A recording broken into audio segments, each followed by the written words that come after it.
शादी के बाद पहली हरियाली तीज थी। वो इस त्योहार को लेकर बहुत उत्सुक थी। माँ, कब तक पहुंचना होगा आपका? मैं खाना बनाकर रख लेती। सुनंदा, अकेली आऊंगी बस से। वो तुम्हारे पिताजी स्कूल गए हैं, उनको क्लास लेनी है। आज स्कूल में बच्चों के एग्जाम है, इसलिए वो नहीं आ पाएंगे। पर तुम तो एक दिन मेरे पास रुक जाना माँ। नहीं बेटा, यहाँ घर अकेला नहीं छोड़ सकती। तुम्हारे पापा पीछे से अकेले परेशान होंगे। मैं शाम की बस से ही वापस चली जाऊंगी। अरे सुनंदा, अगर माँ से चिपक चिपक कर फोन पर बातें खत्म हो गई हो तो कुछ घर के काम भी निपटा ले। घेवर का सामान आया हुआ है। घेवर क्या हरियाली तीज के बाद बनाएगी, जब त्योहार निपट जाएगा? माँ जी बस बनाने ही जा रही थी। वो माँ तीजों का सामान देने आ रही है तो वही पूछ रही थी। सुनंदा घेवर बनाने रसोई में चली जाती है। बेचारी अकेली ढेर सारे घेवर बनाती है। सुनंदा की सास को इसलिए ही सुनंदा से चिढ़ थी कि वो दहेज में ज्यादा बड़ी चीजें नहीं लाई थी, इसलिए भी वो सुनंदा के पीछे पड़ी रहती थी। सुनंदा की माँ तीजों का सामान लेकर आती है। माँ, कैसी हो तुम? यहाँ बैठो, मैं अभी माँ जी को बुलाती हूँ। माँ जी, माँ आई है, आप आ जाओ बाहर, ड्राइंग रूम में ही है वो। कोई कलेक्टर नहीं आई है जो अपनी नेल पॉलिश लगाना छोड़कर पहले तेरी माँ से मिलूं। आ जाऊंगी थोड़ी देर में बाहर। माँ, वो माँ जी थोड़ा जरूरी काम कर रही हैं। वो कल त्योहार है ना, तो उसकी भी तैयारी करनी है। सुनंदा और उसकी माँ बहुत देर तक उसकी सास का कमरे से बाहर आने का इंतजार करती रही।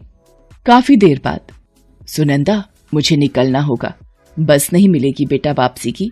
एक बार अपनी सासू माँ को बुला लेती, मैं ये सामान अपने हाथों से दे देती।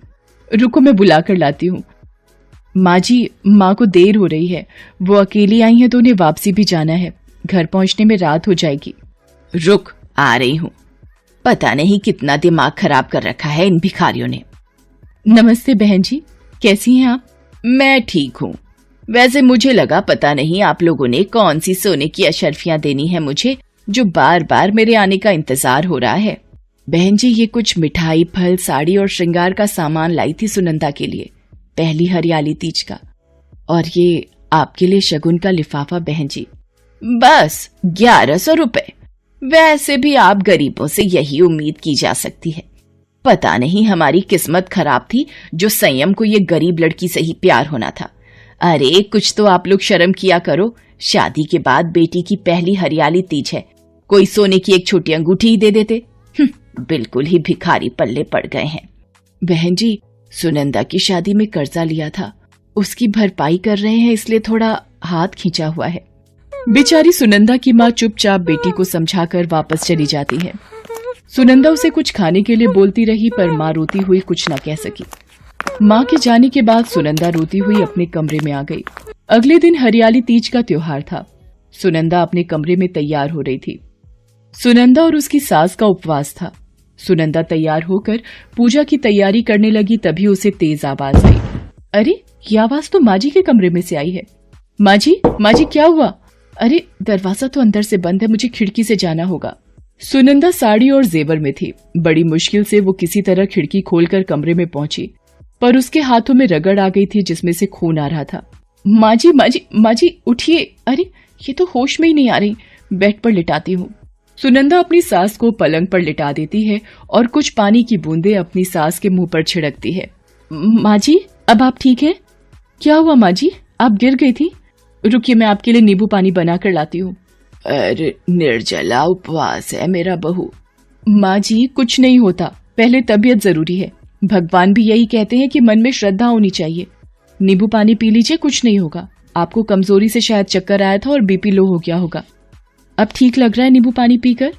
हाँ, अब मैं ठीक हूँ।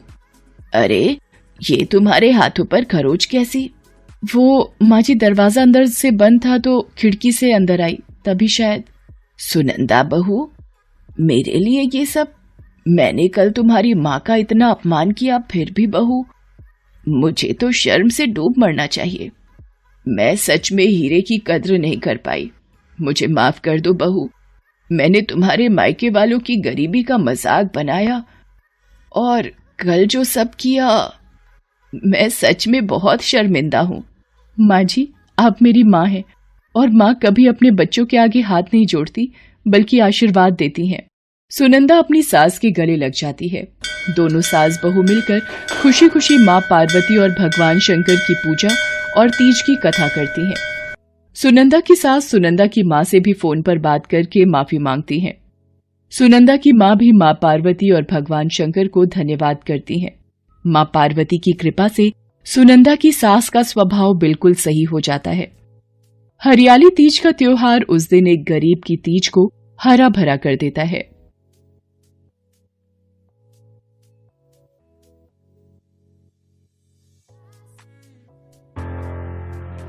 सेठ मणिलाल और उनकी धर्मपत्नी शोभा देवी का जामनगर में एक सभ्य परिवार था। धन दौलत सब कुछ सेठ मणिलाल ने मेहनत और खून पसीने से कमाया था। सेठ मणिलाल को एक ही दुख था, उनके इकलौते बेटे आनंद की बुरी आदतें।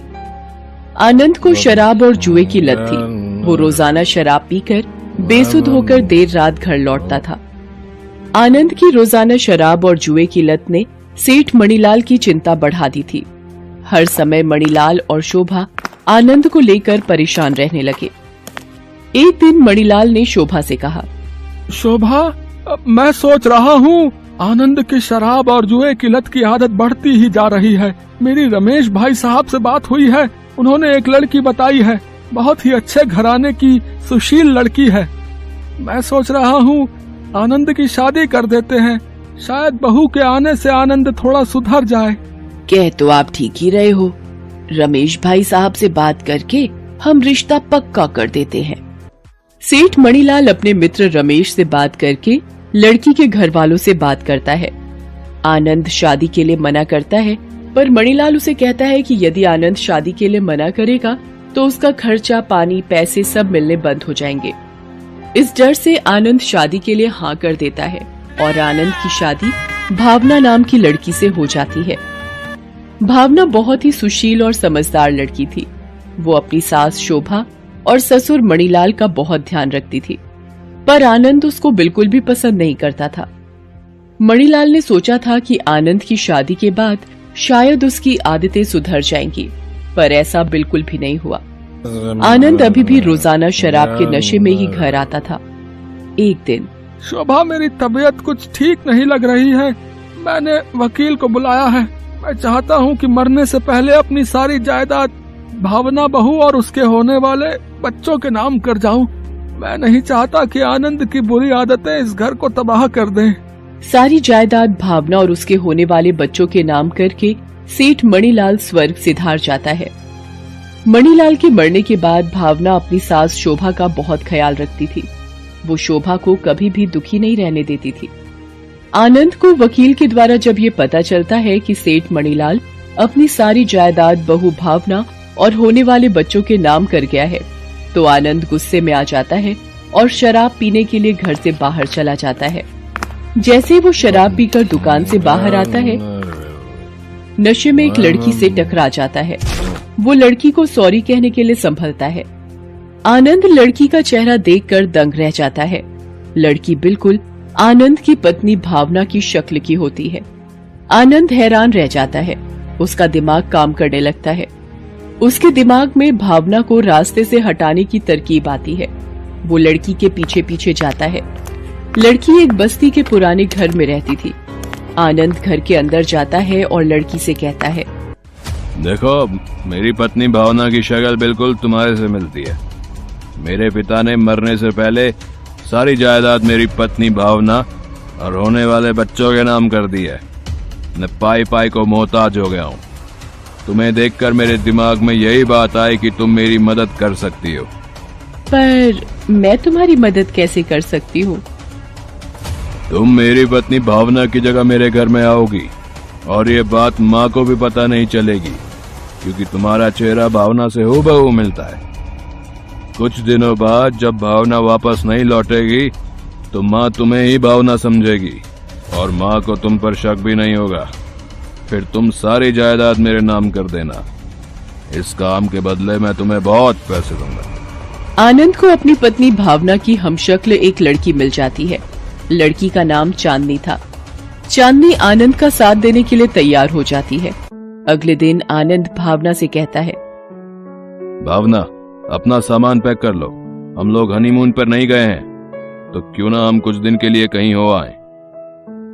तुम भी पिताजी के जाने के बाद घर से कहीं बाहर ही नहीं निकली हो, तो तुम्हारा भी थोड़ा मन बहल जाएगा। बहू, आनंद ठीक कह रहा है, तुम दोनों कुछ दिन के लिए कहीं घूम आओ। पर माँ जी, आपको अकेला छोड़कर हम लोग कैसे घूमने जा सकते हैं? भावना, तुम्हारी जैसी बहू पाकर मैं धन्य हो गई, पर मैं चाहती हूँ कि तुम दोनों भी अपनी जिंदगी की नई शुरुआत करो। इसीलिए कुछ दिन के लिए घूम आओ, मेरी चिंता बिल्कुल मत करना। आनंद भावना को लेकर घूमने निकल जाता है। आनंद भावना को समुद्र में जहाज पर घुमाने ले जाता है और मौका देखकर भावना को धक्का दे देता है और वापस आने लगता है। भावना आनंद का नाम लेकर चिल्लाती रहती है, बचाओ बचाओ, पर वो भावना की एक नहीं सुनता और सीधा चांदनी के पास चला जाता है। चांदनी के पास जाकर आनंद सारी बात चांदनी को बताता है और चांदनी को भावना की जगह अपनी पत्नी बनाकर घर लेकर जाता है। घर पहुंचकर जब भावना बनी चांदनी शोभा के पैर नहीं छूती तो शोभा को थोड़ा अजीब लगता है, पर वो इस बात पर ज्यादा ध्यान नहीं देती। वो भावना बनी चांदनी और अपने बेटे आनंद को एक साथ देखकर खुश हो जाती है और बात भूल जाती है। चांदनी घर में भावना बनकर रहने लगती है, पर कहते हैं ना, झूठ छिपाए नहीं छिपता। शोभा भावना बनी चांदनी में अचानक आए बदलाव से चकित थी। वो सोचती है कि भावना को क्या हुआ है। भावना तो सुबह जल्दी उठकर पूजा पाठ करके सभी के लिए चाय और नाश्ता बनाती थी, पर जब से भावना हनीमून से आई है उसने सुबह जल्दी उठना भी बंद कर दिया है और पहले की तरह भगवान की पूजा करना और चाय नाश्ता देना भी बंद कर दिया है। वो भावना बनी चांदनी से पूछती है, भावना बहू, बहुत दिनों से तुम्हारे हाथ की चाय नहीं पी, बड़ा मन है तुम्हारे हाथ की एक कप गर्मा गर्म चाय पीने का। ए बुढ़िया, तेरे खुद के हाथ टूट गए हैं जो एक कप चाय नहीं बना सकती? देख नहीं रही मैं अपने हाथों में नेल पॉलिश लगा रही हूँ? शोभा भावना बनी चांदनी के इस दुर्व्यवहार को देखकर हैरान और दुखी हो जाती है, पर वो चुप रहती है।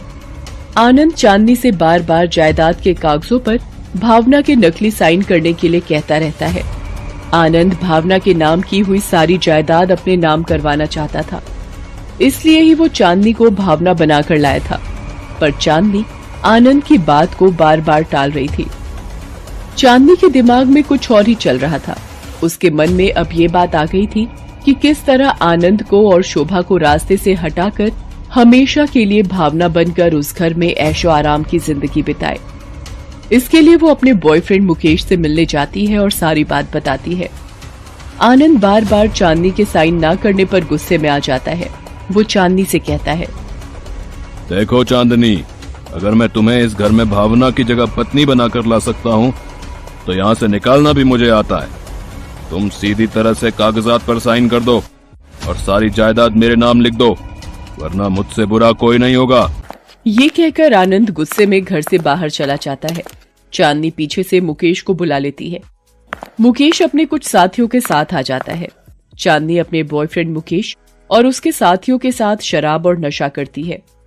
ये देखकर शोभा चांदनी को रोकने की कोशिश करती है। चांदनी शोभा को एक जोरदार चांटा लगाती है। शोभा जमीन पर गिर जाती है। शोभा के मुंह से खून आने लगता है। इतनी देर में आनंद वहां आ जाता है। वो ये सब देख लेता है और चांदनी पर चिल्लाता है, चांदनी, तुमने मेरी माँ पर हाथ उठाया?